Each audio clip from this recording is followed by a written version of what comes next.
Dan ini lebih karena ini jumlahnya lebih sedikit dibanding mungkin juga ada yang lain ya yang panjang-panjang seperti itu dok.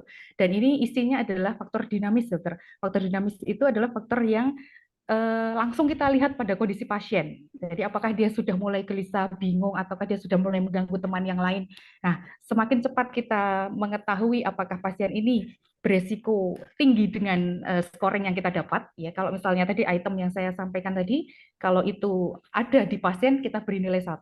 Kalau misalnya tidak ada berarti diberi nilai 0. Untuk DASA IV ini jika lebih dari 3 tanda saja, berarti pasien ini terprediksi bahwa dia akan terjadi perilaku kekerasan seperti itu. Sehingga kita sebagai perawat menjadi strategi untuk bagaimana sebelum sampai di kegawat darurat psikiatri atau dia sampai melukai orang lain, merugikan kita sebagai tempat rumah sakit, mungkin merusak barang dan sebagainya, maka kita sudah menyiapkan manajemen resiko. Ya, misalnya pasiennya kemudian kita sendirikan atau kita deeskalasi, kita ajak cerita apa sih yang membuat dia mulai ada kemarahan seperti itu, dokter. Nah, jadi didasarkan pada kecepatan dan scoring ini lebih sederhana gitu ya. Iya dokter, ya dan menggambarkan apa ya eh, kondisi langsung dari pasien pada saat itu. Baik. Ya, terima kasih atas jawabannya. Silakan Ya, Dr. terima Yunita. kasih dokter. Terima kasih. Selamat untuk Ibu Wahyu menjadi Terima kasih finalis. dok. Ya, memang menarik ya untuk memperbandingkan sistem scoring ya. Yang saya tanyakan, yang ini Ibu Wahyu membuat ROC, namun tidak ada data yang saya dapatkan untuk AUC-nya ya. Jadi dokter, Apakah bisa ya. disampaikan di sini berapa AUC-nya yang di BVC, berapa yang DASA 4, dan apakah mungkin bisa diperbandingkan? Karena kan AUC itu sebenarnya bisa dikomparasikan ya, benar-benar berbeda secara statistik atau tidak gitu. Walaupun mungkin secara klinis mungkin terasa lebih gampang yang lebih pendek, lebih gampang pertanyaannya mungkin ya, karena di sini saya juga tidak tahu ini item-item apa yang diamati atau apa. Namun dari sini kan kita harus bisa menarik kesimpulan ya mengenai AUC-nya bagaimana. Nanti setelah itu baru kita lihat mengenai sensitivitas, spesifitas dan lain-lain. Mungkin Ji. bisa disampaikan? Ya dokter, terima kasih atas pertanyaannya. Untuk AUC sebenarnya saya ada dokter ini di paling bawah resultnya di level akurasi dokter, di level akurasi ini untuk BVC 87,9. Jadi sebelum sampai di uji diagnostik ini sebelumnya saya ada uji bivariat memakai Mann Whitney. Apakah sebenarnya dua ini tuh ada perbedaan atau tidak? Dengan hasil ada dokter, ada perbedaan. Kemudian saya lanjutkan untuk uji diagnostik menghasilkan untuk AUC-nya dokter, gitu 87,9 untuk BVC, kemudian DASA IV-nya 92,2% dokter. Ya biasanya kan kita bisa bandingkan dengan Delong method atau dengan Henle Mcneill ya, itu ya. Ya, Bisa ya memang dasarnya lebih adalah ini. I-square juga sih ya. Ya. Oke. Jadi untuk aplikasinya, kalau saya lihat di sini sensitivitas spesifitas itu memang tidak terlalu yang jauh berbeda gitu ya. Betul dokter. Isinya dikit itu ya. Jadi apa yang Anda lihat itu lebih aplikatif di DASA. Padahal pertanyaannya tadi maksudnya apa yang diamatin BVC itu berapa item tadi ya? BVC 6 untuk DASA 7 6. dokter. Nah, itu Jadi lebih banyak untuk DASA DASA kan 7, ya? betul. Apakah Leres. tidak berarti itu lebih memakan waktu atau mungkin karena pertanyaannya yang BVC itu lebih simple, dasarnya apa? Ya. Dasar lebih simple atau bagaimana? Jadi dokter terima kasih. Jadi untuk di pembahasan sebenarnya saya matur untuk kenapa DASA IP ini termasuk menjadi rekomendasi. Di antaranya seperti ini dokter, BVC itu salah satunya sesuai literatur hidup, bukan dari saya, bahwa di BVC maaf itu ada item menyerang benda dokter. Di salah satu 6 itu salah satunya adalah menyerang benda. Artinya pastinya sudah melakukan perilaku kekerasan. Artinya prediksi kita mungkin terlewat lebih dulu. Maksudnya dia sudah melakukan baru kita bisa memasukkan seperti itu, Dok. Tapi kalau DASA IP ini lebih dinamis, dokter, faktornya lebih dinamis, jadi mencerminkan faktor resiko seperti itu. Dan ini apa ya, isinya kan perilaku ya, dokter, perilaku kita, perilaku pasiennya Ya, seperti itu. Jadi, oke. Baik, kami ya terima kasih atas jawabannya. Terima kasih. Baik, ya, baik, terima ya, terima kasih. kasih, dokter Yunita. Ya. Terima kasih. Terima kasih Ibu Wahyu Yuniati atas presentasinya. Selanjutnya kita lanjutkan kepada peserta yang kedua, yaitu Dr. Rian Rohaniawan dari RSUP Dr. Suraji Tirtonegoro yang akan mempresentasikan tentang hypotensive effect of administering succinylcholine versus rocuronium for intubation in the emergency room. Meta-analisis tadi. Oke, baik. Silakan Dr. Rian, kami beri waktu 5 menit untuk presentasi. Dr. Mohon Rian, izin start screen, Ibu, dokter. Mohon izin silakan start Dokter. screen. Iya.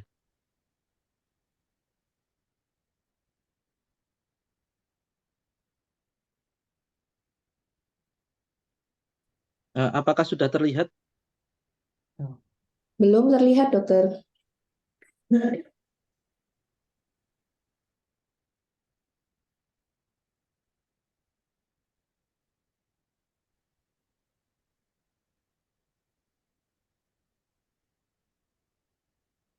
Iya.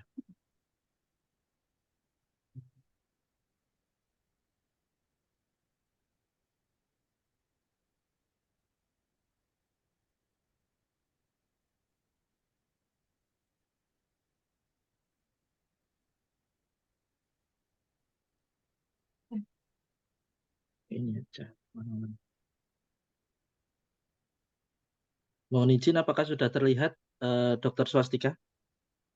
Mohon izin belum terlihat dari sini, Dok. Oh ya, sudah terlihat, Dokter. Iya. Baik. Tadi mohon izin, tadi sudah bikin PowerPoint-nya, cuman tidak, ketika ditampilkan error, saya tampilkan posternya. Mohon izin, dokter. Iya, silakan, Dokter.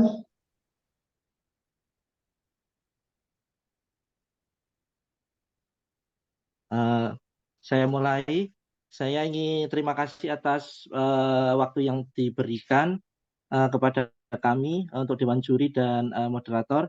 Saya ingin menyampaikan mengenai efek hipotensi pada pemberian succinylcholine PS rocuronium untuk intubasi pada instalasi gawat darurat. Ini saya menggunakan meta-analisis tadi dari awal, yaitu pendahuluan pada pasien dengan kondisi tidak stabil yang kita temukan di instalasi gawat darurat. Kita biasa memerlukan untuk pemasangan intubasi endotrakeal. Biasanya untuk memudahkan kita untuk memasang intubasi, kita menggunakan obat paralisis seperti itu. Nah, penggunaan obat paralisis ini dimaksud untuk memudahkan kita melakukan pemasangan intubasi. Nah, obat paralisis yang sering digunakan untuk kita di UGD yaitu rocuronium, itu sering kita gunakan, dan saya ingin membandingkan dengan obat paralisis yang lain yaitu succinylcholine seperti itu. Kemudian tujuannya yaitu untuk membandingkan efek hipotensi yang terjadi di antara obat paralisis succinylcholine dengan rocuronium. Nah, untuk metode yang saya gunakan, menggunakan metode meta-analisis, di mana data saya ambil dari PubMed Embase dari perpustakaan Cochrane dari tahun 2014 hingga 2023, di mana pada penelitian ini menggunakan dosis succinylcholine 1 mg plus minus 0,5 mg per kilogram dan dosis rocuronium 1,2 plus minus 0,5 mg per kilogram, di mana didapatkan hasil didapatkan total 2.872 penelitian, di mana ada duplicate remove itu 83, kemudian didapatkan record after duplicate 2.789, kemudian kita exclude lagi dengan kriteria didapatkan 27 record screen, kemudian kita bagi lagi, yaitu di mana ada 14 yang non full text, case report ada 4, dan yang table study not display ada 3, di mana kita mendapatkan 6 penelitian yang bisa kita olah dengan meta-analisis. Dari 6 itu kita lihat tabelnya, hasilnya, yaitu didapatkan jumlah sampel penelitian sebanyak 6.124, di mana pasien yang diberikan succinylcholine sebanyak 3.323 pasien dan rocuronium sebanyak 2.801 pasien. Dari tabel didapatkan risk ratio itu di 1,14 dan P 0,03. Dengan begitu, kesimpulannya adalah penggunaan succinylcholine sebagai agen paralisis mempunyai risk ratio 1,14 terhadap terjadinya efek hipotensi dibandingkan dengan rocuronium. Di mana penggunaan rocuronium lebih dipertimbangkan penggunaannya pada pasien gawat darurat dengan tekanan darah yang cenderung rendah. Demikian yang bisa saya sampaikan, kami kembalikan ke moderator. Wassalamualaikum warahmatullahi wabarakatuh. Waalaikumsalam warahmatullahi wabarakatuh. Terima kasih Dr. Rian atas presentasinya. Kemudian sekarang waktu saya berikan kepada Dewan Juri, Dr. Kalkarina dan Dr. Yunita untuk memberikan pertanyaan kepada Dr. Rian. Waktu kami persilahkan, Dokter. Ya, terima kasih, Dr. Rian. Mungkin saya ingin menanyakan untuk eksklusi dan inklusi kriteria dari studinya apa saja. Kemudian tentang konklusi, jadi rocuronium itu preferred pada emergency patient untuk tendency for lower blood pressure. Mungkin bisa disampaikan penjelasannya bagaimana? Ya, terima kasih dokter atas pertanyaannya. Mohon izin menjawab untuk kriteria eksklusi dan inklusinya. Yang pertama, untuk kriteria inklusi sendiri ada 2, dokter. Yang pertama tadi yang saya sebutkan dengan mengenai dosis. Jadi kita inklusi dari penelitian tersebut yang dosisnya tadi untuk rocuronium adalah 1,2 plus minus 0,5 mg per kilogram berat badan, dan succinylcholine adalah 1 mg plus minus 0,5 mg per kilogram berat badan. Kemudian untuk kriteria eksklusinya dari penelitian ini kita eksklusikan untuk pasien-pasien yang tidak dilakukan di ruangan gawat darurat. Jadi pada penelitian ini bermacam-macam, ada yang dilakukan di OK, ada dilakukan di ruangan ICU, tapi kita eksklusi, kita ambil untuk pasien-pasien yang dilakukan di emergency department seperti itu, dokter.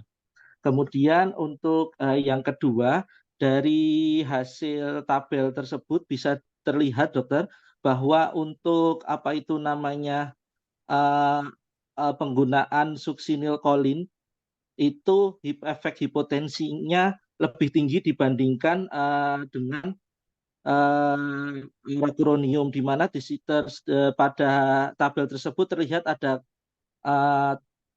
gambar trapesium, di mana itu lebih mengarah ke sebelah kanan yaitu succinylcholine dibandingkan dengan sebelah kiri yaitu rocuronium. Sehingga dengan hasil tersebut saya menyimpulkan bahwa penggunaan untuk rocuronium untuk obat paralisis pasien yang akan diintubasi di IGD lebih diinikan dokter daripada penggunaan dari succinylcholine seperti itu, dokter. Ya, apakah succinylcholine tidak tersedia di Indonesia termasuk akan mempengaruhi keputusan penelitiannya? Ini kemarin kami mengambil rocuronium karena succinylcholine untuk pembandingnya karena berdasarkan dengan pengalaman dari dokter anestesi kami bahwa dahulu itu pernah ada menggunakan obat succinylcholine, di mana obat tersebut termasuk andalan bagi dokter anestesi, di mana obat tersebut memiliki efek yang cepat, kemudian namun durasinya itu pendek, sehingga apabila setelah diberikan obat paralisis pasien tersebut gagal dilakukan intubasi, pasien itu bisa kembali nafas spontan, sehingga itu sangat membantu dari dokter anestesi seperti itu, dokter. Dari bekal tersebut, makanya kami ingin membandingkan apakah suksinilkolin itu benar-benar sempurna untuk dilakukan obat paralisis untuk pasien yang akan diintubasi. Dan dari hasil analisis saya itu didapatkan ternyata ada efek hipotensi yang cukup luar biasa dari obat tersebut, sehingga rocuronium yang lebih disarankan untuk pasien di emergency department. Demikian, dokter. Ya, terima kasih. Ya, sabar ya dok. Nih, Oke, Dokter Rian, sebelumnya Ya, dokter. selamat sudah membuat mata analisis yang jarang ya untuk poster ya. Oke, menarik. Yang ingin saya tanyakan di sini, hipotensi itu kan dari penelitian satu dan yang lain kadang-kadang berbeda ya, dok. Ini Ya, dokter. mengenai definisi operasional hipotensi, apakah dari penelitian-penelitian ini semua sama atau bagaimana?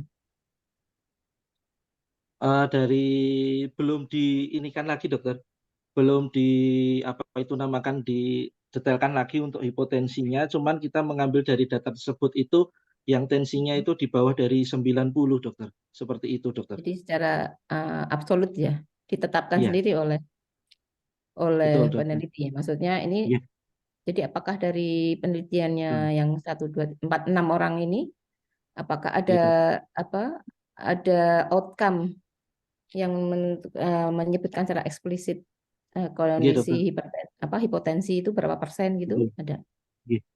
Belum menyebutkan, dokter. Tapi di tabel saya itu di heterogenitinya itu I2-nya itu 59%, dokter. Jadi untuk ras dari apakah itu dari ras Asia Tenggara ataukah dari Asia ataukah dari Eropa itu sangat bermacam-macam, dokter. Jadi belum bisa dikerucutkan bahwa ini apa itu sama bila di pasien Asia, apakah sama untuk pasien yang dari Eropa atau Afrika, itu belum bisa disimpulkan karena heterogenitinya masih cukup tinggi di sini, dokter. Demikian, dokter. Ya. Oke. Mungkin pertanyaan kedua, untuk mengetahui bias-bias pada penelitian masing-masing itu kan biasanya ada funnel plot itu ya, yang bisa mungkin kita bisa lihat dari funnel plot itu apakah dari penelitian-penelitian ini ada yang biasnya cukup besar atau tidak, itu apakah sudah dilakukan, dok, sebelumnya? Mohon izin, Atau dokter, mungkin belum sudah dilakukan? dilakukan, dokter. Belum. Belum Oke. dilakukan, dokter. Mohon izin, dok. Oke. Jadi kita belum tahu ya apakah dari penelitian ini ada yang mempunyai bias yang cukup tinggi atau tidak, di kayak screening dulu gitu. Belum dilakukan. Oke.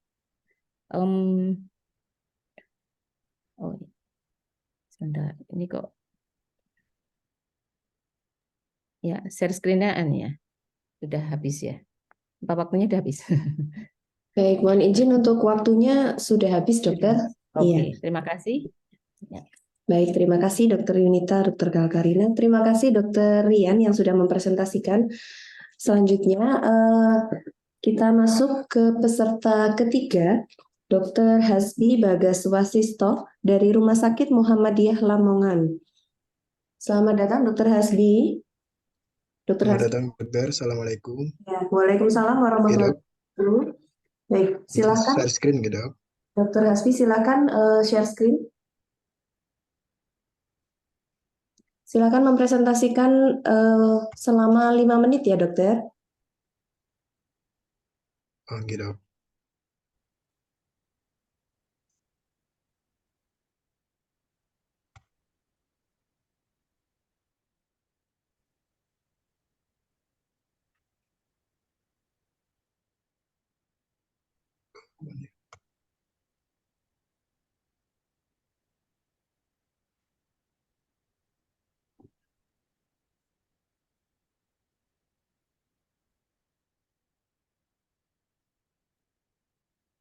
Dokter Hasbi, apakah sudah bisa share screen?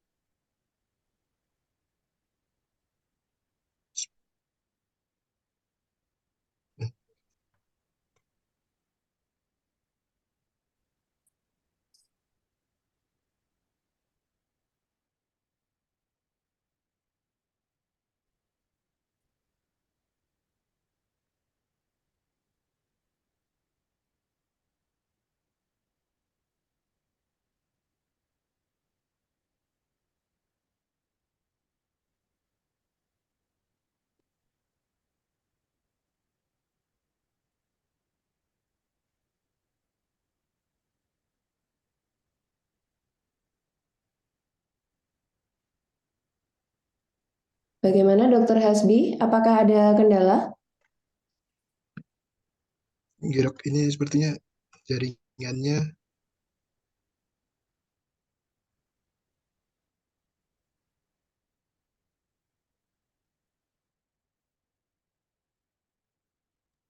Baik, apakah kami bantu share screen dari sini aja, dokter?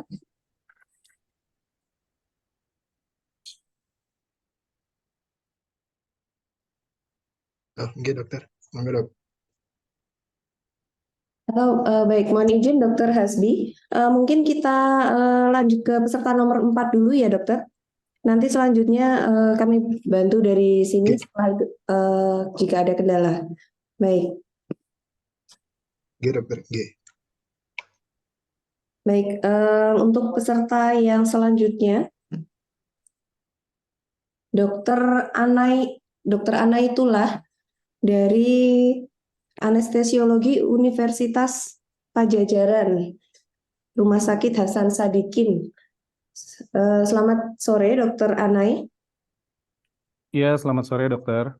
Baik, Dokter Anai akan mempresentasikan poster tentang manajemen anestesi pada pasien dengan supratentorial saw at right temporoparietal at left frontal due to suspect abscess cerebri disertai pulmonary atresia, PDA, dan VSD. Oke, silahkan dokter. Dokter.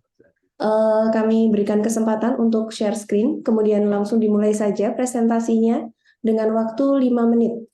Waktu dan tempat kami persilahkan dokter. Ya, baik dokter, izin untuk share screen dok. Izin dok, apakah sudah tampak dokter? Ya, Sudah. terlihat jelas. Ya, baik dokter, perkenalkan saya Anai dok, dari anestesi Unpad dokter, izin untuk mempresentasikan dok manajemen anestesi pada pasien dengan supratentorial SOL dok di right temporoparietal at left frontal due to suspect abscess cerebri disertai pulmonary atresia, PDA, dan VSD dokter.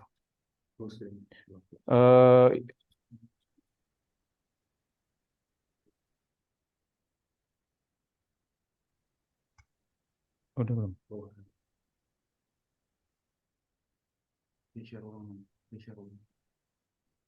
Izin dokter, pasien abses cerebri memang sering terjadi pada pasien-pasien dengan PJB cyanosis dokter, seperti pada pasien-pasien dengan pulmonary atresia, ventricular septal defect dok.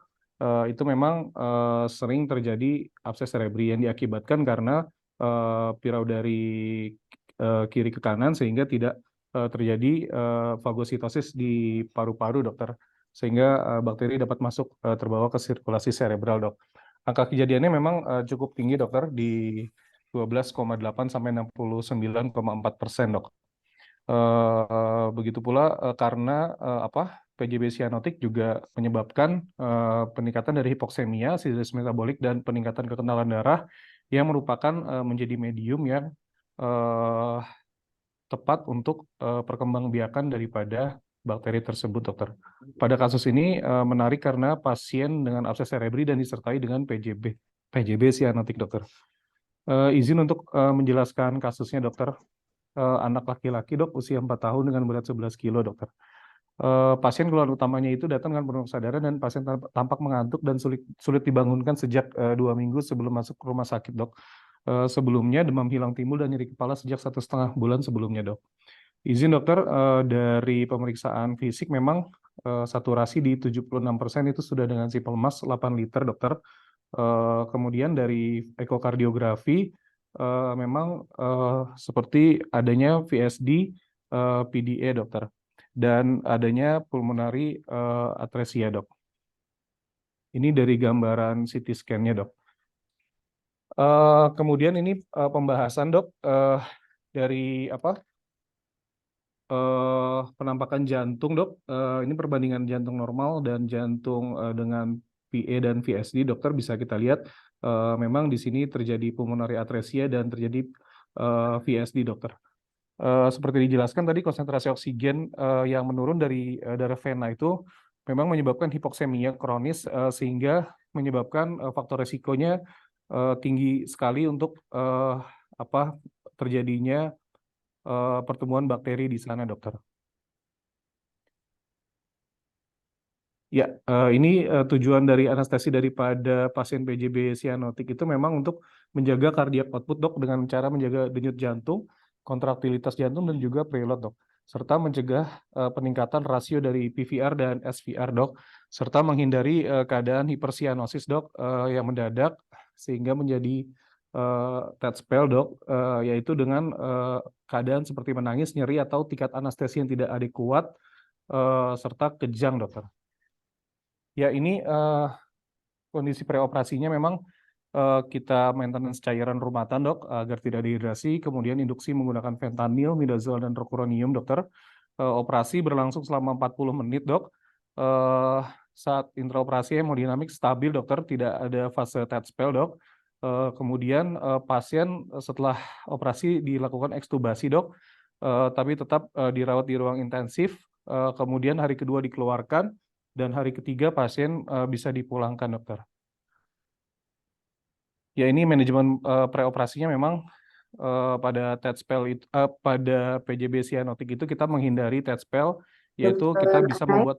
Waktunya 1 menit lagi ya. Baik, dok, yaitu untuk pasien dihindari agar tidak panik, dok, seperti memberikan sedasi dan yang lainnya, dokter. Kemudian manajemen intraoperatifnya juga harus kita perhatikan, rehidrasi yang kuat, cairan yang kuat, serta kita harus mempertimbangkan rasio SVR dan PVR, dokter. Serta kita harus juga memperhatikan manajemen pasca operatifnya, yaitu kontrol nyeri pasca operasi, dokter, yang adekuat agar tidak menimbulkan TED spell pasca operasi, dokter. Ya, ini kesimpulannya, dok. Kesimpulannya itu tindakan anestesi pada pasien abses dengan PJK itu kita bertujuan untuk menjaga curah jantung dan menjaga rasio PVR dan PVR, dok. Kemudian ekstubasi dini dan manajemen nyeri post operatif yang adekuat bisa meningkatkan tingkat kesembuhan, dokter, daripada pasien, dokter. Hatur nuhun, dokter. Mohon Baik. diskusinya, dok. Terima kasih Dr. Anay. Selanjutnya waktu kami berikan kepada Dr. Kalkarina dan Dr. Yunita untuk memberikan pertanyaan kepada Dr. Anay. Ya. Terima kasih, Dr. Swastika. Dr. Anay ini menyebutkan salah satu hal yang harus dijaga adalah SVR dan PVR-nya. Bagaimana dokter memastikan bahwa SVR dan PVR-nya stabil pada pasien ini? Ya, dokter. Yang pertama memang dilakukan kita mencegah mulai dari preoperatif, dok. Kita harus mencegah pasien pada anak tersebut panik sehingga kita bisa memberikan premedikasi sebelumnya, dok. Kemudian bisa memberikan cairan yang adekuat, dokter, rehidrasi cairan. Kemudian intraoperatifnya kita menggunakan obat-obatan induksi untuk mencegah agar PVR tidak naik, dokter, atau respon simpatisnya harus kita tumpulkan, dokter. Kemudian untuk mencegah daripada terjadinya light anestesi juga, dokter. Kemudian pasca operasinya, dok, dilakukan ekstubasi dini, dokter, dan kontrol nyeri dengan analgetik yang kuat, dokter. Untuk maksudnya ekstubasi dini itu di meja operasi? Ekstubasi dini di meja operasi, dokter, izin, dok. Pertanyaan berikutnya, bagaimana dokter menjaga PaO2 dan PCO2, mengingat ini kan pasien operasi pada brain, namun dia juga sudah terbiasa dengan kondisi hipoksia. Ya, dokter. Memang kita menjaga PaO2 dan CO2-nya disesuaikan dengan fisiologis daripada anak tersebut, dok. Memang fisiologis daripada anak tersebut saturasi sekitar di 70-80%, dokter. Maka saat intraoperatif kita harus menjaga saturasi tersebut sesuai fisiologis pada pasien tersebut, dok. Jadi dipertahankan saturasi berapa? Izin dokter, saat intraoperatif dipertahankan saturasi di 80%, dokter. Terima kasih. Baik, dokter. Ya, ya selamat Dokter Anaitullah ya. Ini untuk pasien-pasien dengan hiperviskositas darah, ini kan menyebabkan penurunan tekanan aliran darah ke otak ya. Tetapi di sini dokter juga menggunakan manitol sebagai diuretik. Bagaimana nih cara menjaga supaya tidak terjadi dehidrasi ya, justru dengan manitol ini?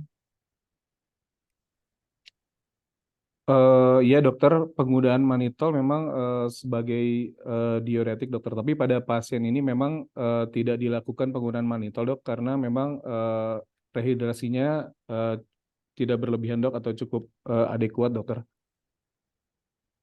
Bagaimana menilai kalau ini cukup apa tidak di pasien ini? Izin dokter, dari pemeriksaan fisik memang ditemukan pasien tidak takikardi dok, kemudian dari pemeriksaan fisik juga ditemukan nadi teraba kuat dokter, dan urin output cukup dokter. Oke, pertanyaan kedua mungkin dari ini kan tadi sudah ditanyakan sebenarnya ekstubasi dini. Apa sih yang ditakutkan kalau tidak ekstubasi dini? Maksudnya ekstubasi dini itu definisi operasionalnya berapa jam atau fast track di OK atau bagaimana? Dan bagaimana cara melakukan ekstubasi dini supaya tidak terjadi gejolak hemodinamik yang ditakutkan menjadi death spell nanti? Ya dokter, ekstubasi dini memang dapat dilakukan setelah operasi dokter, untuk mencegah terjadinya peningkatan PVR dok. Itu bisa dilakukan dengan deep ekstubasi dokter, sehingga pasien tidak merasakan nyeri dokter. Dengan analgetik atau apa? Dengan mendalamkan apanya? Deep kan tadi deep ya? Mohon dokter. Ya. Yang dilakukan pada saat kemarin itu bagaimana? Pada saat kemarin memang kita lakukan deep ekstubasi dokter. Jadi pasien kita nafas spontan, kemudian ketika nafas spontan cukup adekuat, kita lakukan deep ekstubasi dokter pada pasien dokter. Jadi masih menggunakan gas dan ditambahin analgetik atau gimana? Hanya menggunakan gas dokter kemarin Gas dokter. aja. Mohon Oke. dokter. Oke, terima kasih. Baik dokter. Baik, terima kasih Dokter Anaitullah. Terima kasih atas presentasinya dan juga diskusinya. Untuk selanjutnya, mohon izin memanggil kembali Dokter Hasbi. Apakah masih ada kendala untuk jaringannya? Selamat sore, Dokter Hasbi. Dokter Hasbi, ya baik. Kalau belum bisa, kita lanjut dulu ke peserta selanjutnya. Kita lanjut dulu ke peserta selanjutnya, Dr. Filipus Andre dari Anestesiologi Unpad RSHS Rumah Sakit Hasan Sadikin juga ya. Ini dokter sama dengan Dokter Ana ya, yang akan mempresentasikan poster mengenai manajemen anestesi pasien dengan abses submandibula serial kasus. Selamat sore, Dokter Filipus. Selamat sore, dokter. Izin dokter. Iya. Baik, suaranya agak kecil ya, Dokter Filipus. Izin dokter, apa suara saya lebih baik dok? Izin dok. Iya, baik, sudah terdengar. Iya, kami persilakan Dokter Filipus untuk share screen dan memulai presentasi dengan waktu 5 menit, dokter. Baik dokter, izin untuk share screen dokter. Suaranya kurang keras dokter, bisa Baik. mikrofon didekatkan. Izin, apa suaranya sudah lebih jelas? Halo? Ya, Ya. volumenya dinaikin sedikit. Agak Agak jauh sayup-sayup. gitu ya suaranya ya. Ya.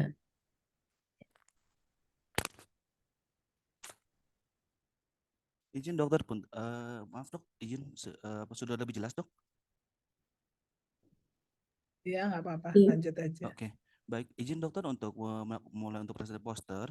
Selamat sore dokter sekalian. Izin untuk membawakan poster terkait Manajemen anestesi pasien dengan abses submandibula, sebuah serial kasus. Di sini saya membawakan dua buah kasus dengan abses submandibula yang datang ke IGD, yang dilakukan operasi dan dilakukan manajemen anestesi pada pasien tersebut.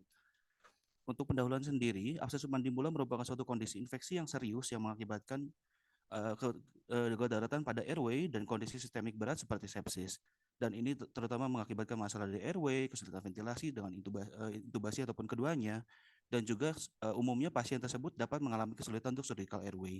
Lalu untuk manajemennya sendiri, untuk pasien dengan abses submandibula memerlukan kerjasama multidisiplin untuk mengatasi masalah dari pasien, yakni melibatkan dari tim bedahnya, tim anestesi, dan juga tim perawatan post-operasi.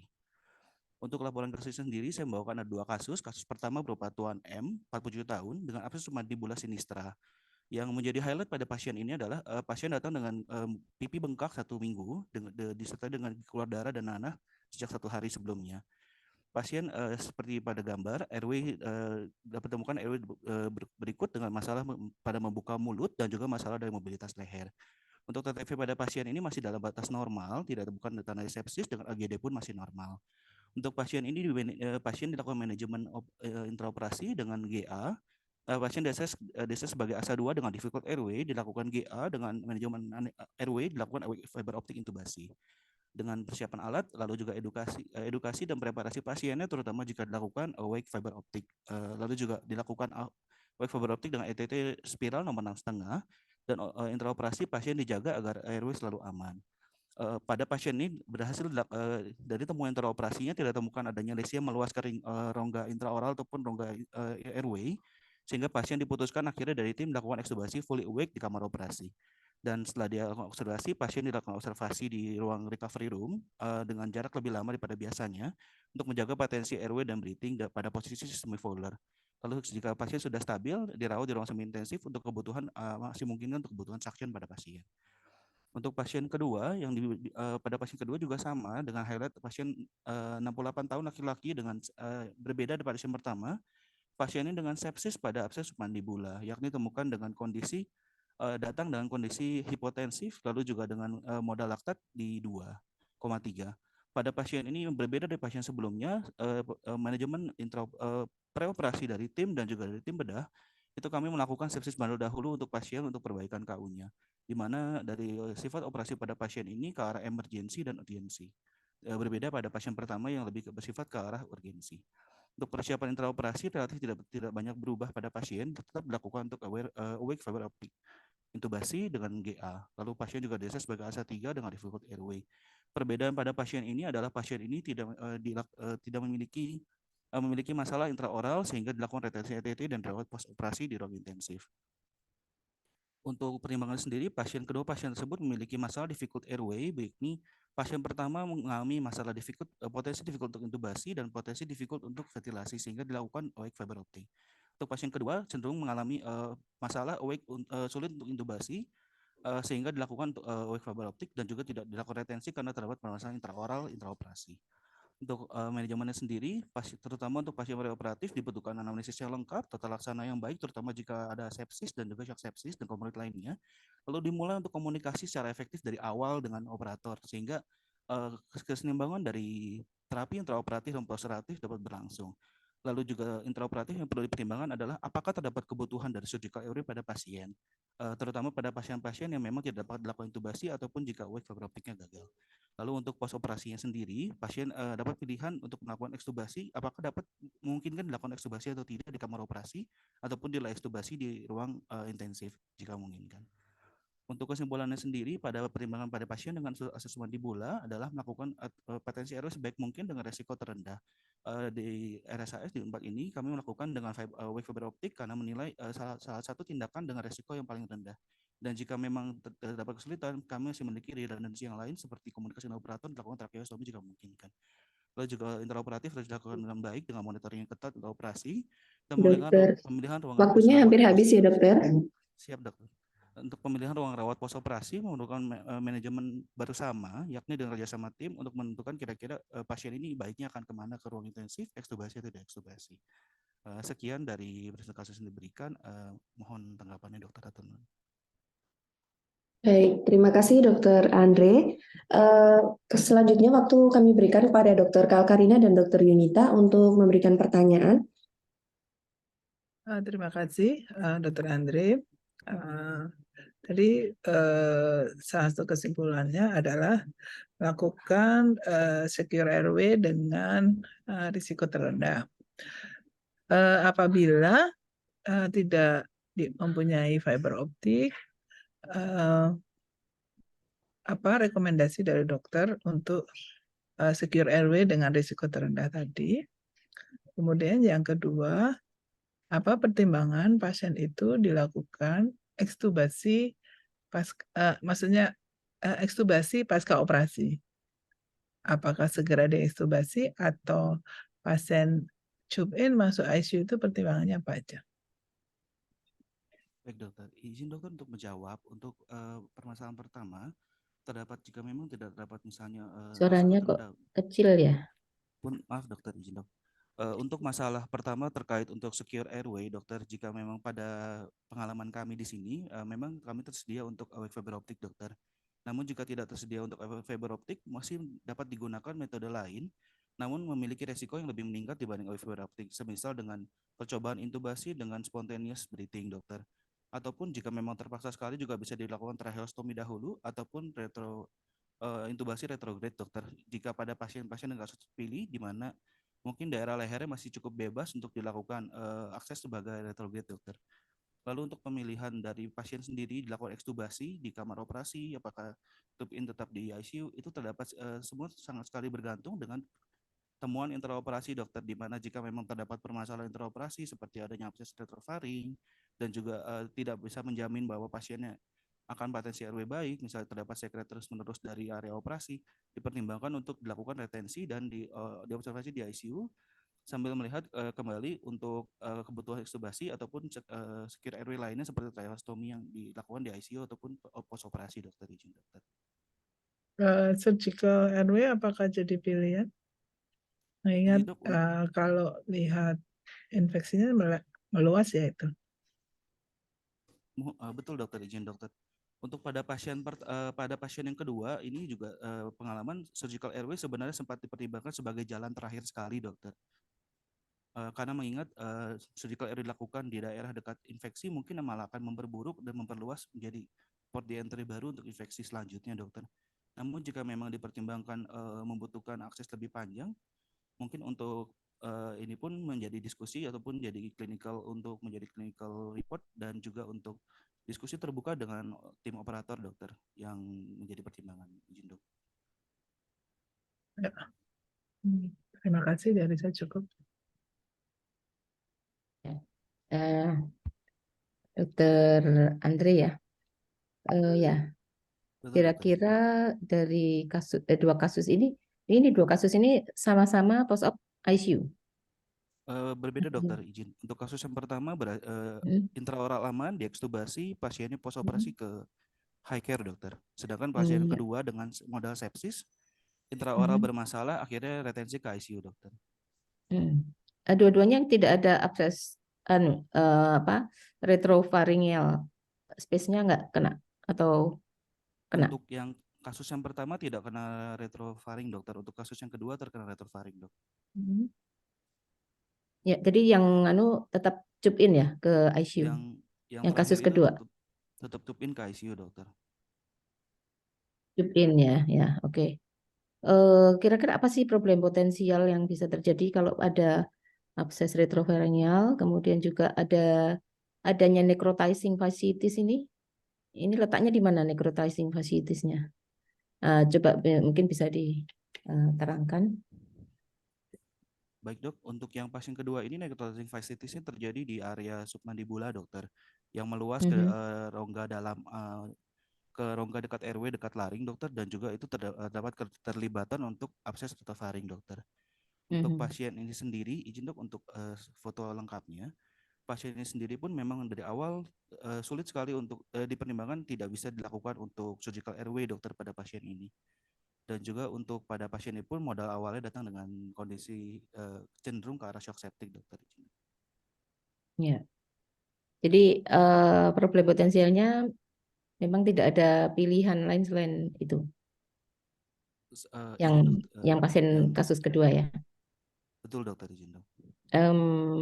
Apakah ada dipertimbangkan dilakukan drainase eksternal dulu untuk mengurangi ininya dari luar dengan lokal anestesi? Tidak? Atau sudah dilakukan? Izin dok, untuk yang kasus kedua ini kebetulan pasiennya sudah terdrainase spontan dokter. Oh, karena sudah pecah ya. Betul dokter. Oke. Ya. Jadi kalau ada kasus kedua ini memang sebaiknya dilakukan drainase eksternal ya, walaupun tidak yang mengurangi masanya. Kemudian bila pasien masih tetap ini RW-nya terancam, misalnya sarannya kalau tidak ada fiber optik tadi gimana percobaan? Izin dok, kalau tidak ada fiber optik dilakukan percobaan dengan intubasi dengan spontaneous breathing dahulu dokter. Risikonya apa kalau dilakukan percobaan itu? Resikonya untuk spontaneous breathing pada pasien kedua ini dok, karena pasiennya sebenarnya karena sudah ada retropharyngeal akses access retrofaring dokter, itu resiko untuk aspirasi dari darah dan bus dokter ke arah RW dok, sehingga cukup untuk tinggi ini pun ya. mohon dok pasiennya itu diedukasi sampai dengan DOT dokter. Oke, terima kasih. Baik, terima kasih. Terima kasih Dokter Andre atas presentasinya. Kemudian peserta selanjutnya adalah kita berikan waktu dulu untuk Dokter Lisana Sidki. Dokter Lisana Sidki dan tim ya dari RSU Hasanah Graha Afiah Depok dengan judul poster Successful Treatment of Ventricular Tachycardia in COVID-19. Baik, silakan Dokter Lisana yang akan presentasi. Silakan share screen dan waktu presentasi 5 menit ya dokter. Baik dokter, terima kasih atas kesempatannya. Assalamualaikum warahmatullahi wabarakatuh. Selamat sore dokter sekalian. Perkenalkan saya Dr. Lisana Sidki dari Rumah Sakit Umum Hasanah Graha Afiah sebagai dokter umum, mewakili tim saya seperti yang sudah tertera di sini. Pada sore hari ini saya akan mempresentasikan laporan kasus yang menurut saya cukup menarik ya, mengenai ventricular tachycardia pada pasien COVID-19. Kasus ini istimewa karena berdasarkan data, aritmia merupakan komplikasi yang jarang terjadi, tetapi mengancam nyawa pada pasien COVID-19. Pada kasus ini, klinis pasien dapat membaik dan diizinkan pulang dari perawatan dalam kondisi stabil. Saya akan membagi presentasi kali ini menjadi 3 bagian, yaitu latar belakang kasus, diskusi, dan kesimpulan. Bagian pertama adalah alasan mengapa kami mengambil kasus ini, yaitu karena komplikasi kardiovaskular pada COVID-19 sering terjadi dan menyebabkan sakit yang berat. Komplikasi dapat berupa aritmia. Aritmia pada pasien COVID dapat dipengaruhi oleh beberapa komorbid, 2 diantaranya adalah diabetes mellitus dan hipertensi. Kami memiliki sebuah kasus, seorang laki-laki berusia 51 tahun datang ke IGD dengan keluhan pasien cenderung tidur, kemudian pasien juga mengeluh nyeri ulu hati, tidak menjalar sejak kurang lebih 4 jam sebelum masuk rumah sakit. Pasien juga mengalami pingsan 2 jam sebelumnya, dan juga ada keluhan lain berupa batuk kering dan juga sesak dan juga muntah 1 hari yang lalu. Untuk keluhan nyeri dada dan demam di sangkal. Pasien memiliki riwayat penyakit dahulu, yaitu diabetes mellitus dan hipertensi yang tidak terkontrol. Pada pemeriksaan fisik didapatkan I3, motorik 6, dan juga verbal 4. Pada tanda vital didapatkan tensi 116/73 mm raksa, nadi 189 kali per menit pada puls oximetri, nafas 27 kali per menit, tanda vital lain normal, dan pada pemeriksaan fisik didapatkan penemuan yang bermakna berupa akra lembab dan capillary refill time lebih dari 2 detik. Kemudian berdasarkan elektrokardiogram didapatkan ventricular tachycardia dengan gelombang monomorfik dengan heart rate 192 kali per menit. Kami lakukan kardioversi dengan kekuatan 100 Joule sebanyak 1 kali. Kemudian pada monitor didapatkan sinus tachycardia, begitu juga pada elektrokardiogram didapatkan nadi sebesar 95 kali per menit. Kemudian pada hasil penunjang yang lainnya didapatkan hasil glukosa bedside sebesar 505 mg per desiliter dengan keton darah negatif. Dan untuk pemeriksaan lainnya, elektrolit dalam batas normal. Untuk hasil penunjang yang bermakna lain adalah rapid antigen SARS-CoV-2 dapatkan hasil positif sejalan dengan PCR positif. Kemudian juga didapatkan peningkatan troponin I sebesar 3,26. Untuk ronsen toraks seperti pada gambar, didapatkan kardiomegali dengan elongasi aorta disertai kongesti paru dan pneumonia. Manajemen pasien COVID-19 meliputi manajemen penyebab aritmia, EKG serial, dan juga ekokardiografi. Pada pasien ini selama rawat inap mendapatkan terapi sebagai berikut, dan juga terutama mendapatkan terapi untuk manajemen faktor risiko, yaitu manajemen gula darah dengan navaroprapid fractional dose skala 5/8 jam, dan juga tekanan darah dengan kandesartan 1/8 mg per oral. Kemudian pasien dirawat di HCU selama 1 hari, kemudian setelahnya pasien diperkenankan untuk rawat inap di ruang biasa selama 9 hari, kemudian setelah klinis membaik, pasien diizinkan pulang. 12 hari setelah rawat inap, pasien melakukan kontrol ke poliklinik dan dilakukan EKG dan juga ekokardiografi dengan hasil hipokinetik posterior wall dan ejection fraction 66-69%. Selanjutnya, bila kita runutkan faktor-faktor yang ada pada pasien tersebut, didapatkan faktor risiko berupa diabetes mellitus dan hipertensi. Pasien dengan diabetes mellitus memiliki ekspresi reseptor S2 yang meningkat sehingga akan lebih mudah terinfeksi COVID. Hal ini disebabkan karena SARS-CoV-2 memasuki sel melalui reseptor tersebut. Hipertensi juga menyebabkan seseorang dapat mengalami COVID yang berat. Setelah virus tersebut masuk, salah satunya ke jantung yang memiliki reseptor S2, virus dapat menyebabkan miokarditis, infark miokard, yang selanjutnya dapat menyebabkan komplikasi berupa aritmia, salah satunya adalah ventricular tachycardia. Namun tata laksana yang cepat dan tepat dapat menyelamatkan pasien. Dan pada akhirnya kita dapat mengambil kesimpulan bahwa ventricular tachycardia dapat terjadi sebagai komplikasi pada COVID-19 dan dapat membaik dengan tata laksana yang tepat dan segera. Diabetes mellitus dan hipertensi meningkatkan merupakan faktor risiko seseorang untuk terinfeksi SARS-CoV-2 dan meningkatkan angka mortalitas. Kami harap paparan laporan ini dapat bermanfaat. Terima kasih atas perhatian para dokter sekalian. Terima kasih. Terima kasih Dr. Lisana atas presentasinya. Selanjutnya waktu kami berikan kepada Dr. Kalkarina dan Dr. Yunita untuk sesi diskusi. Silakan dokter. Terima kasih. Dr. Lisana, ada beberapa hal yang mau saya tanyakan. Pertama, ini kan pasiennya VT, hemodinamiknya stabil, pertimbangan untuk dilakukan kardioversi, kemudian setelah dia mengalami kembali convert ke sinus, mengapa diberikan amiodaron? Itu pertanyaan pertama. Pertanyaan kedua, pada waktu pasien ini datang, apakah dicurigai mengalami akut coronary syndrome? Dan pertanyaan ketiga, apakah pasien ini dicurigai untuk mengalami hyperglycemic hyperosmolar state? Terima kasih. Baik, terima kasih dokter atas pertanyaannya. Izin menjawab dokter. Untuk yang pertama, dilakukan kardioversi karena didapatkan penurunan gangguan altered mental status dokter, di mana untuk GCS-nya didapatkan I-nya 3, M-nya 6, verbalnya 4 dengan total 13 dokter, dan juga didapatkan pada pemeriksaan fisik akral lembab dengan CRT lebih dari 2 detik. Itu pertimbangan untuk kardioversinya dokter. Kemudian untuk setelah irama convert menjadi sinus, dilakukan drip amiodaron sebagai maintenance dokter, karena pada pasien aritmia ada risiko dapat terjadi kembali aritmia, sehingga diberikan maintenance selama 1x24 jam dokter.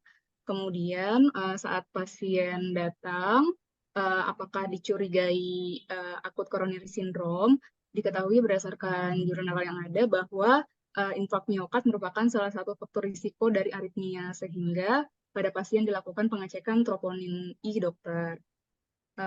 Dan terbukti untuk troponin I meningkat sebesar 3,26 dokter. Kemudian untuk kecurigaan terhadap hiperglikemia hiperosmolar state, izin dokter kalau untuk glukosanya 505 dan untuk nilai elektrolitnya di sini normal dokter. Nah, maaf ini tidak terupload untuk hasil elektrolitnya, dan untuk saat tata laksana kami menggunakan Novorapid insulin drip awalnya 5 unit per jam, dilakukan pemantauan glukosa per jam selama kurang lebih 3 jam, glukosa sewaktu terkendali, kemudian dilanjutkan dengan Novorapid operational dose skala 5/8 jam, karena dengan tata laksana tersebut pasien respon. Untuk kecurigaan ke arah HS memang tidak kami dalami lebih lanjut dokter, karena berdasarkan klinis respon terhadap terapi dokter. Mungkin seperti itu, mohon masukannya dokter. Untuk ACS-nya apakah diberikan terapi khusus? Untuk ACS-nya pada pasien direncanakan memang untuk evaluasi arterinya dari rawat jalan, karena selama perawatan klinis stabil dokter.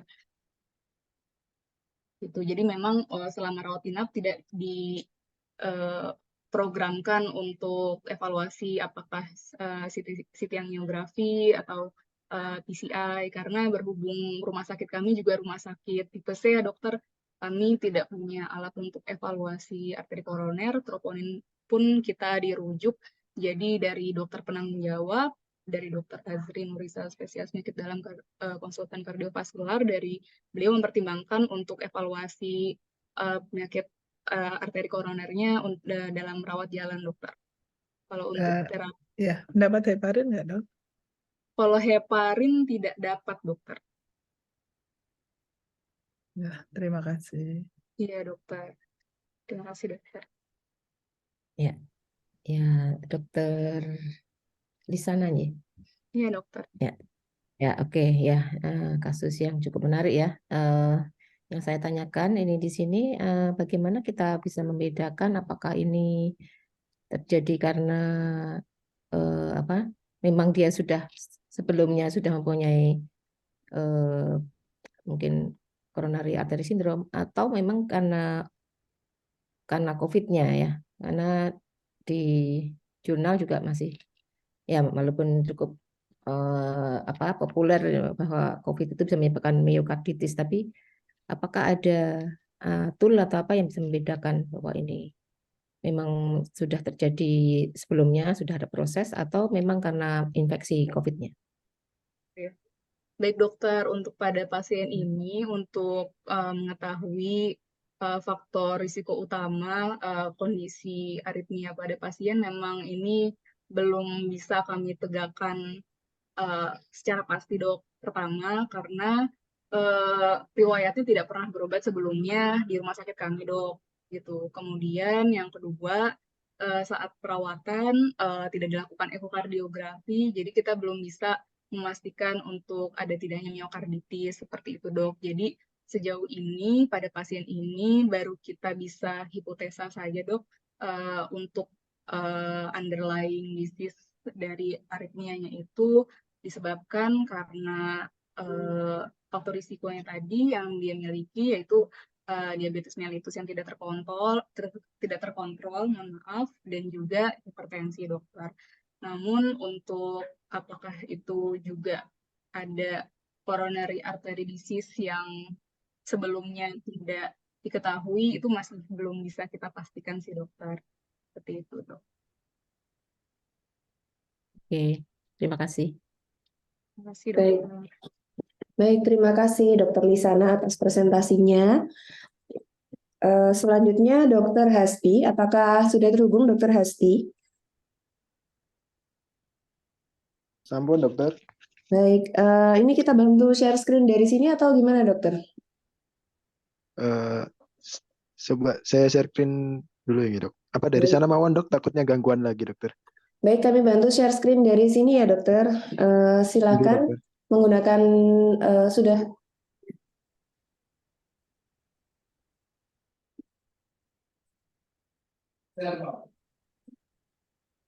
Baik, sudah terlihat ya, dokter. Silakan dimulai presentasinya.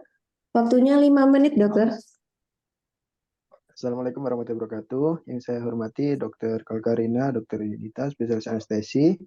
Perkenalkan, saya Hasbi Bagaswasisto, saya dokter umum di Rumah Sakit Muhammadiyah Lamongan. Izinkan membawakan isi dari poster ilmiah saya yang berjudul The Importance of Fluid Resuscitation in Cardiogenic Shock Due to Inferior Wall Myocardial Infarction. Ini adalah studi kasus di Emergency Department. Latar belakang yang kenapa saya mengambil poster ini, dokter? Karena latar belakangnya seperti yang kita tahu, shock cardiogenik adalah salah satu triase yang membutuhkan life saving atau penyelamatan hidup. Sedangkan shock cardiogenik ini berbeda dengan shock yang lain, ada keunikan tersendiri, yaitu beberapa jurnal saya baca terdapat perdebatan antara resusitasi cairan yang dilakukan pada shock cardiogenik. Hal inilah yang kemudian membuat beberapa teman sejawat kami, dokter umum di tempat saya dan di rumah sakit perujuk sekitar, terlalu takut untuk dapat melakukan resusitasi cairan pada shock cardiogenik, ditakutkan ada efek samping seperti sesak atau alo dan lain-lain. Padahal jika dibaca lebih lanjut, jurnal tersebut menyebutkan bahwa tidak semua dari shock cardiogenik itu diperdebatkan tentang resusitasi cairannya. Ada penyebab shock cardiogenik yang justru dapat terbantu dengan resusitasi cairan. Salah satunya yaitu STEMI inferior. Oleh karena itu penting kita untuk sama-sama belajar mengetahui patofisiologi dari shock cardiogenik tersebut.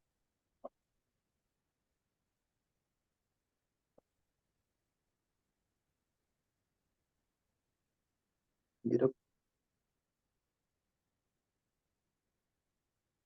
Nah, untuk case illustration-nya, dari anamnesis kita di sini kita mendapat rujukan dokter seorang laki-laki berusia 60 tahun dengan berat badan 60 kg dirujuk ke rumah sakit kami dengan STEMI inferior dan saat datang ke rumah sakit kami sudah dalam keadaan cardiogenic shock. Di sana pasien sudah mendapatkan oksigen, kemudian infus NaCl 0,9% dan loading di APT serta atorvastatin 40 mg. Faktor risiko terberat dari pasien ini pun yaitu pasien ini perokok berat, dokter. Next, dokter.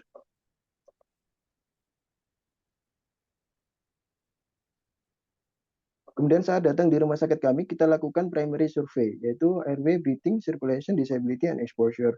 Kita dapatkan problem pada pasien ini, yaitu problem pada circulation, di mana pasien ini memiliki akral yang dingin, kemudian CRT-nya ini lebih dari 2 detik, dan tensinya 85/60.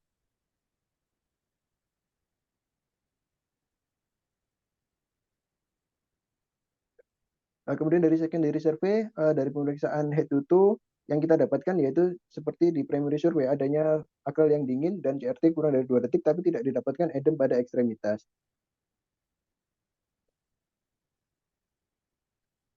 Kurang dari 10 menit kita lakukan EKG dan didapatkan ST elevasi pada lead 2, 3, dan FS, sehingga kita dapat simpulkan pasien ini mengalami STEMI, ST elevasi inferior. Ini torak dari perujuk, dokter. Dapat kita simpulkan bahwa kor dan pulmo di sini masih terlihat bagus. CRT juga kita hitung masih kurang dari 50%. Dari hasil laborat, sudah beberapa laboratorium yang diperiksakan dari rumah sakit perujuk.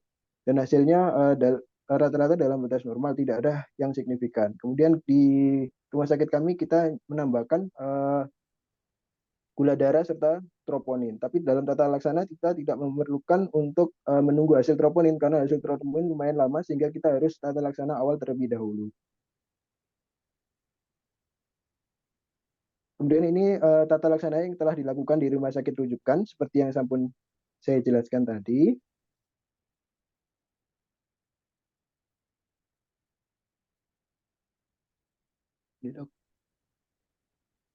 Kemudian tata laksana di rumah sakit kami, kita pertama atasi yang circulation problem dulu. Jadi kita tetap lanjutkan oksigenasi.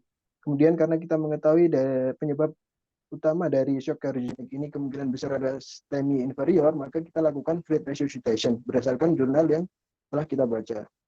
Kita total fluid challenge dan fluid resuscitation sampai 750 cc dan pasien ini menunjukkan perbaikan, yaitu tanda vitalnya tekanan darah 102/70 mm air raksa, akral mulai hangat dibandingkan saat pertama datang.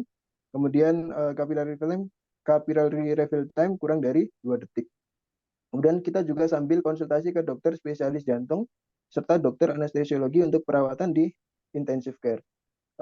Dokter spesialis jantung mengadviskan ditambahkan 3 Gleror 180 mg dan disiapkan untuk PCA dan setuju dengan terapi yang setelah kita lakukan. Ini angiografi sebelum dan setelah dilakukan primary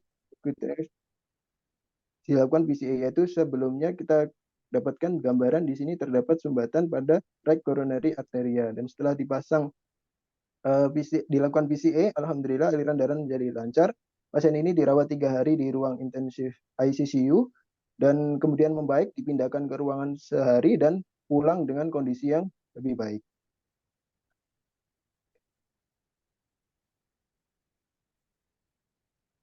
Next.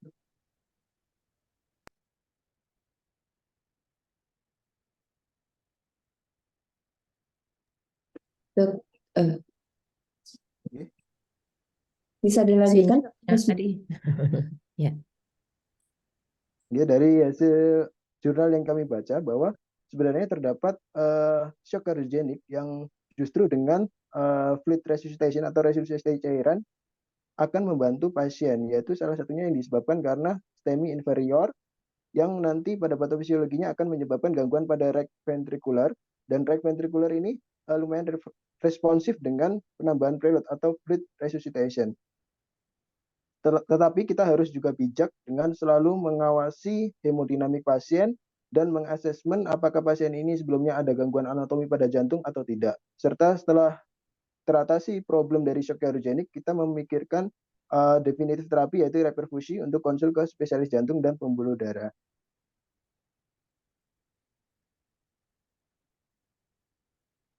Dipersingkat ya dokter, kesimpulannya yaitu waktunya habis. Dipersingkat aja. Iya dokter, tinggal kesimpulan. Dari kesimpulan bahwa resusitasi cairan pada shock cardiogenic yang disebabkan oleh STEMI inferior justru dapat membantu pasien dan memperbaiki outcome pasien. Kemudian sebagai dokter kita tidak boleh ragu-ragu dalam menangani shock karena kita harus cepat, tepat, dan kita harus mengetahui patofisiologi apa sebenarnya yang menyebabkan shock tersebut. Demikian dokter, terima kasih dokter. Poster ini semoga bermanfaat untuk teman sejawat kami. Wassalamualaikum warahmatullahi wabarakatuh. Waalaikumsalam warahmatullahi wabarakatuh. Terima kasih Dr. Hasbi atas presentasinya. Selanjutnya waktu saya berikan pada Dr. Kalkarina dan Dr. Yunita untuk sesi diskusi. Dr. Hasbi, apakah ada cara untuk memprediksi fluid responsiveness tanpa kita memberikan cairan dulu? Jadi kalau kita menduga, oh ini membutuhkan cairan tapi kita ragu, bagaimana kita menilai fluid responsiveness pada pasien? Yang kedua, apabila ada tools lain yang bisa dipakai,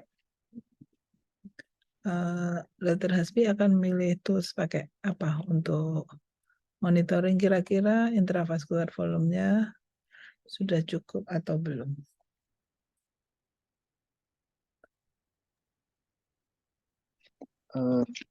Baik dokter, untuk menilai sebenarnya ada cara lain yaitu dengan metode selain fluid challenge dokter, ada dengan metode PLR dokter, yaitu dengan mengangkat kaki seperti metode yang sudah diajarkan kita dokter untuk menilai bahwa pasien ini respon terhadap cairan atau tidak, karena dengan metode leg raise ini, PLR ini, kita sambil mengamati monitor itu seperti memberikan preload juga ke jantung dokter, sehingga sebenarnya dapat dinilai dengan hal tersebut dokter. Kemudian untuk tools yang lain bahwa pasien ini sudah cukup cairan atau belum, jika di instalasi gawat darurat terdapat alat yang canggih, misal disediakan USG dokter, bisa juga dengan menggunakan USG. Dengan kemarin juga saya ikut seminar anestesi di Sopran, Dr. Ronggo spesialis anestesi. EKG juga sekarang mulai penting di emergency department karena dengan EKG, dengan USG kita bisa membedakan macam-macam shock dan kita juga bisa menilai kecukupan cairan, dokter. Demikian, dokter. Terima kasih. Kira-kira yang dinilai mananya? Kalau dari USG kemarin dilakukan echo tapi simple echo, dokter, setahu saya dinilai ejection. Kalau dalam kasus ini bisa dilihat dari ventricle kanannya, kemudian juga bisa kalau menilai kecukupan cairan dinilai dari IVC-nya juga, dokter. Oke, terima kasih. Ya, selamat ya Dokter Hasbi. Untuk masalah fluid resuscitation ini, apakah Dokter Hasbi menggunakan apa targetnya berapa atau memakai guideline dari mana? Mungkin bisa diterangkan karena kan pada shock cardiogenic ini agak susah ya ininya untuk mengetahui fluid responsiveness-nya tadi. Nah, apakah ada tool-tool yang lebih simple yang bisa digunakan? Untuk memberikan fluid challenge-nya, saya menggunakan panduan dari AH Journal, dokter. Waktu itu saya baca, yaitu sekitar 250 sampai 500 cc bisa diberikan dalam waktu 10 menit, dokter.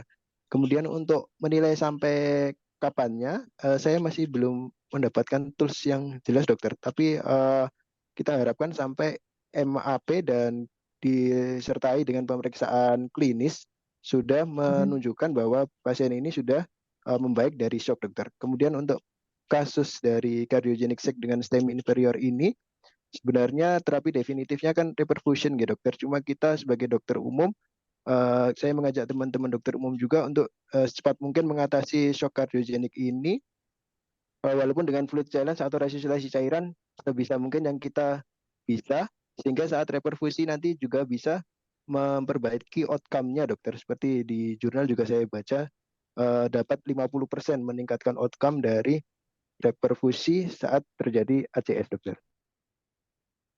Oke. Lalu apa yang bisa disarankan, mungkin masalah kapan perlu diberikan inotropik dan lain-lain, untuk apakah harus tetap menunggu konsul atau bagaimana? Hanya kalau bagi dokter umum, apakah cukup bisa memberikan terapi cairan, hanya bisa memberikan terapi cairan saja atau bagaimana? Betul, dokter. Sesuai guideline yang kita dapat, memang jika sudah kita lakukan fluid resuscitation tetapi tidak ada respon, dari kita lihat dari monitor dan klinis, pasien itu tetap atau justru turun, maka bisa segera kita tambahkan inotropik, dokter. Jadi ditambahkan sesuai dengan bisa dobutamine, dopamin, atau norepinephrine, dilihat dari panduannya seberapa rendah tensinya dan bagaimana klinis pasien tersebut.